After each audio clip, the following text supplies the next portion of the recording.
Selamat pagi Misri dan teman-teman. Pada pertemuan kali ini saya akan membahas tentang commercial course. Perkenalkan, nama saya Aurelia Siana Kusuma. Semester number is 079. I hope you guys are enjoy my video.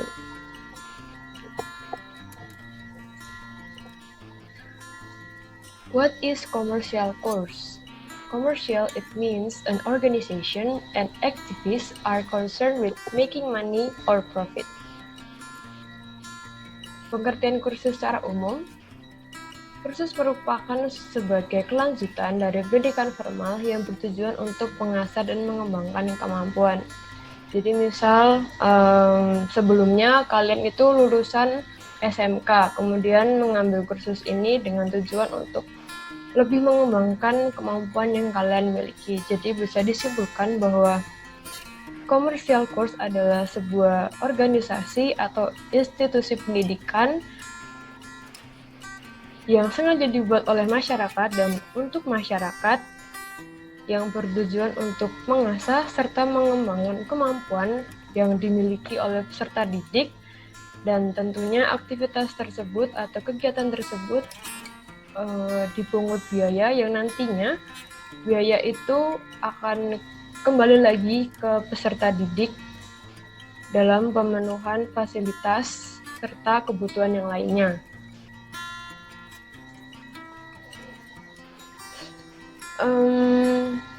Commercial course merupakan pendidikan, tetapi bukan sebagai pendidikan formal.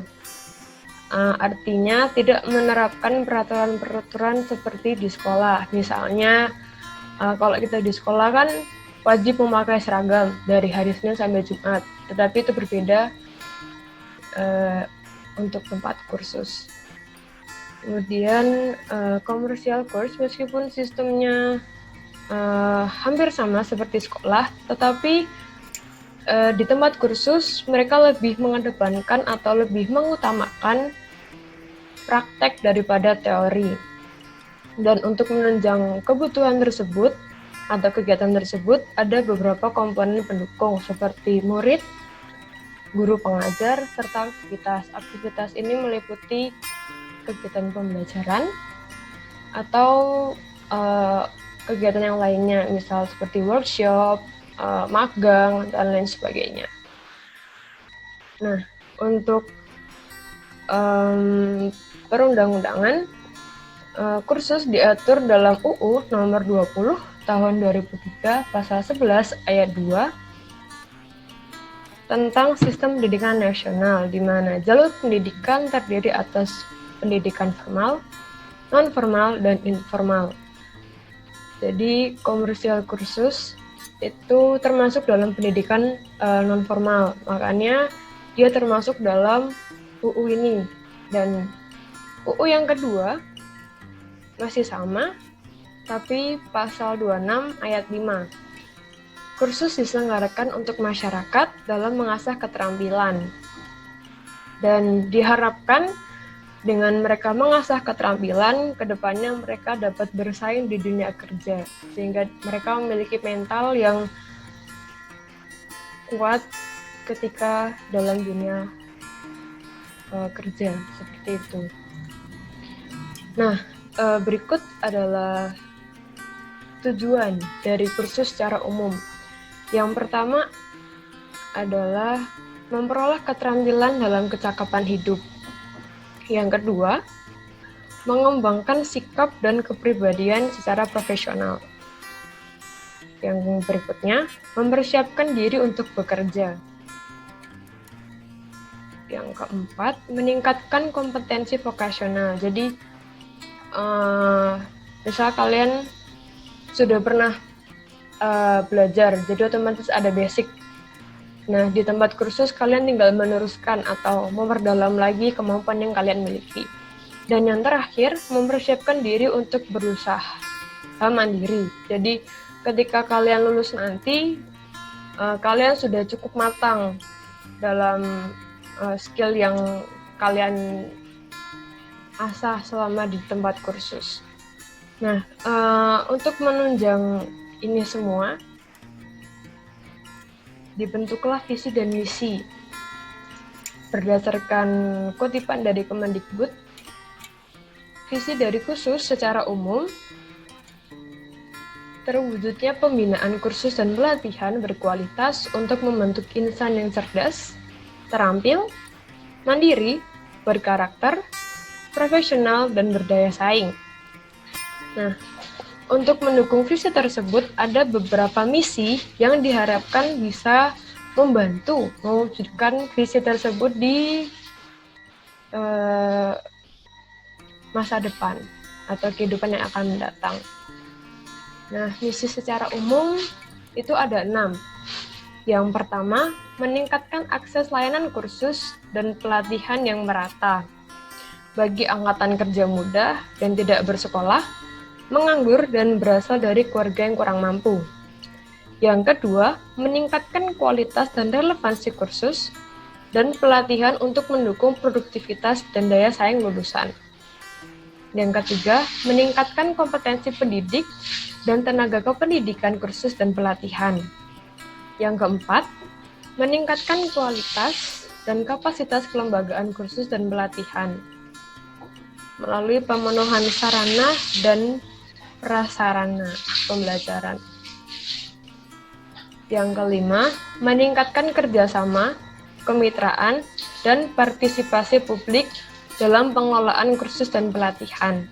Dan yang terakhir, memperkuat kelola pembangunan dan pembinaan kursus dan pelatihan. Nah, jika kita bicara mengenai dana kursus ini berasal dari pemilik kursus itu sendiri, dari warga belajar, pihak ketiga yang meliputi pihak swasta atau asuransi, bank, dan lain sebagainya, dan hasil usaha dari tempat kursus tersebut. Jadi ini agak sedikit berbeda dari sekolah. Kalau sekolah kan sudah diatur oleh pemerintah, jadi anggarannya sudah tahu, oh ini untuk fasilitas sekian atau untuk gaji sekian. Tapi kalau untuk kursus itu mereka murni dari pemilik kursus itu sendiri. Jadi meskipun pemerintah tetap memberikan dana kursus melalui Kemendikbud, kemudian diturunkan pada Kementerian Tenaga Kerja, dan dalam jangka waktu setahun, tetapi tidak sebanyak seperti sekolah. Dan uang dana yang diberikan tersebut itu sudah disesuaikan dengan tujuan dari subsidi yang diselenggarakan kursus tersebut. Jadi memang sudah terstruktur.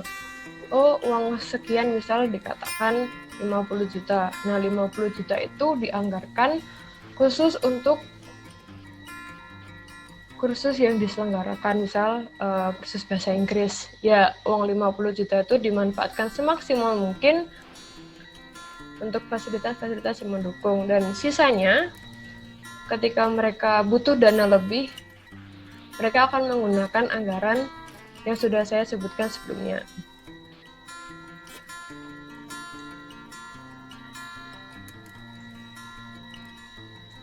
Nah, untuk prasarana, menurut Sutomo tahun 1988, melalui artikelnya jilid ketiga, dengan adanya gedung serta ruang yang lengkap, secara tidak langsung itu akan mendukung dan menjamin kelancaran proses pembelajaran.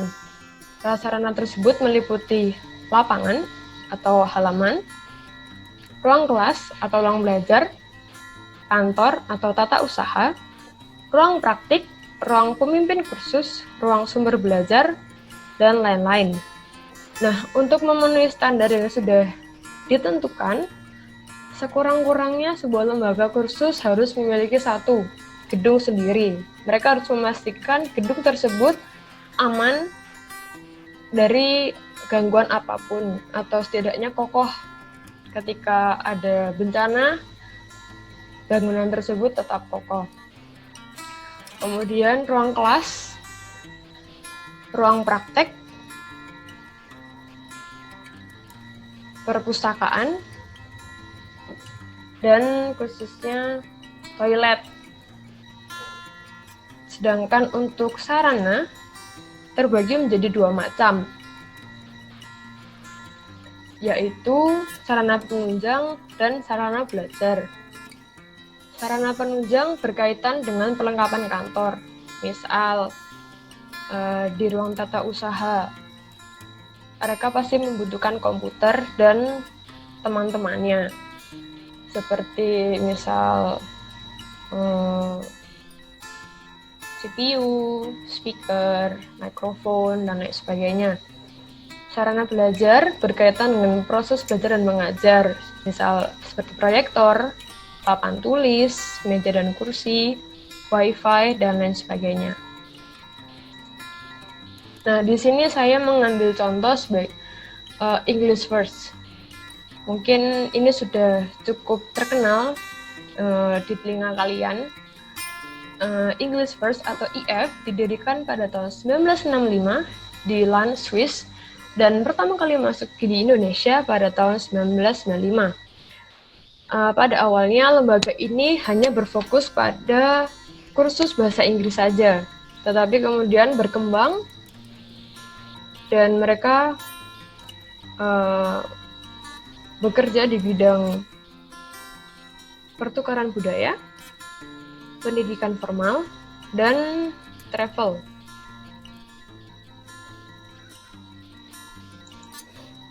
Nah, visi dan misi yang dimiliki oleh IF itu berkaitan dengan cabang yang sudah saya sebutkan di awal tadi. Suatu lembaga pembelajaran pendidikan diharapkan bisa membantu peserta didik yang ada di IF. Dan untuk mendukung visi tersebut, IF juga memiliki misi yang mana mereka menyediakan pendidikan atau pembelajaran bagi mereka yang ingin belajar bahasa Inggris atau bersekolah ke luar negeri untuk semua kalangan. Jadi tidak terbatas, siapapun bisa ikut atau turut serta dalam kursus ini. Dan untuk sistem pembayaran, mereka memiliki beberapa sistem jika kita ingin mengikuti kursus ini ya. Misalnya dengan sistem cash, kartu kredit, dan cicilan, sehingga setiap orang bisa memilih metode tersebut yang sesuai dengan kondisi ekonomi mereka. Dan dana tersebut akan digunakan untuk membiayai segala macam urusan atau kepentingan dari kursus tersebut. Misal proyektor mereka rusak, nah mereka akan menggunakan uang itu untuk membenarkan atau membeli proyektor tersebut. Kemudian tenaga pendidik yang mereka sajikan atau mereka gunakan itu guru-guru atau pengajar yang sudah bersertifikat, jadi sudah terjamin mutu dan kualitas yang disajikan atau ditawarkan, baik itu untuk guru lokal, pengajar lokal, ataupun native. Nah, untuk program kursus, mereka dibagi menjadi 3 program. Yang pertama itu bahasa. Jadi, di program ini ya kita hanya berkutat pada pembelajaran bahasa Inggris atau kursus bahasa yang mereka sediakan. Yang kedua adalah perjalanan edukasi, di mana nanti murid akan dibawa keluar sama seperti study tour ketika kita SMP atau SMA. Tetapi bedanya ketika mereka melakukan perjalanan tersebut, bahasa pengantarnya itu bukan lagi bahasa Indonesia atau bahasa lokal, melainkan native language. Jadi di situ juga akan melatih keterampilan mereka dalam berbahasa Inggris atau bahasa yang mereka pelajari saat itu. Kemudian yang terakhir ada pertukaran budaya. Nah, di sini murid yang sudah siap dan sudah matang, mereka akan mengikuti pertukaran pelajar dan tentunya sesuai dengan kemampuan ekonomi mereka dan keinginan mereka untuk belajar di luar. Jadi ketika mereka Student exchange, mereka tidak hanya mempelajari bahasa saja, tetapi mereka juga mempelajari kebudayaan masyarakat sekitar, seperti itu. Kemudian, pada saat ini saya akan membahas sistem pembelajaran, fasilitas, dan desain. Untuk kurikulum atau sistem pembelajaran di IF, mereka menggunakan Smart English. Nah, di Smart English ini dipecah lagi menjadi 3 tahapan. Yang pertama ada learn. Jadi di sini peserta didik itu bisa mengakses materi yang diberikan 24 jam. Jadi kalau di tempat kita itu seperti LMS. Jadi bisa diakses kapanpun dan dimanapun. Kemudian yang kedua ada try. Nah, di sini murid dengan bimbingan guru tentunya mereka diberi kesempatan untuk mengasah keterampilan mereka dalam bahasa yang mereka ambil. Kemudian ada apply. Jadi di kelas ini murid itu langsung dihadapkan dalam realita. Jadi mereka di situ bisa langsung mempraktekkan komunikasi dengan orang-orang sekitar. Misalnya di kelas face to face, seperti kalau kita di semester 3 ini seperti CLS, ada speech seperti itu, kemudian ada role play atau mungkin workshop. Kemudian kita move ke fasilitas. Nah, fasilitas yang diberikan oleh IF ini terbilang cukup lengkap. Setiap kantor IF yang tersebar di seluruh dunia, khususnya di Indonesia, sekurang-kurangnya mereka menyediakan kelas, di mana setiap kelas itu diberi fasilitas meja kursi tentunya, whiteboard, proyektor, kemudian wifi di setiap kelas, ruang tunggu, lobby, mini supermarket, mini perpustakaan, dan stationery. Sekurang-kurangnya fasilitas tersebut yang ada di setiap cabang yang ada di Indonesia. Kemudian IF ini merupakan lembaga yang tidak terlalu mengikat murid, dalam artian mereka tuh tidak memaksa peserta didik untuk selalu ikut di kelas mereka. Misalnya, oh saya kemampuannya sudah oke nih, sudah fluent, sudah fasih dalam berbahasa.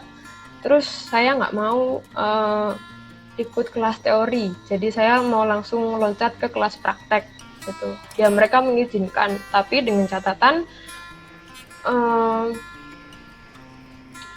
ditinjau dari nilai dia gitu loh, dan tentunya konsultasi dengan guru yang terkait. Kemudian peserta didik diberi kebebasan untuk menentukan jadwal mereka, jadi biar nggak tabrakan gitu loh dengan jadwal yang mereka punya, seperti itu. Sekian dan terima kasih presentasi dari saya. Mohon maaf jika selama presentasi ada kesalahan. Saya harap informasi yang saya sampaikan berguna bagi kita semua. Terima kasih.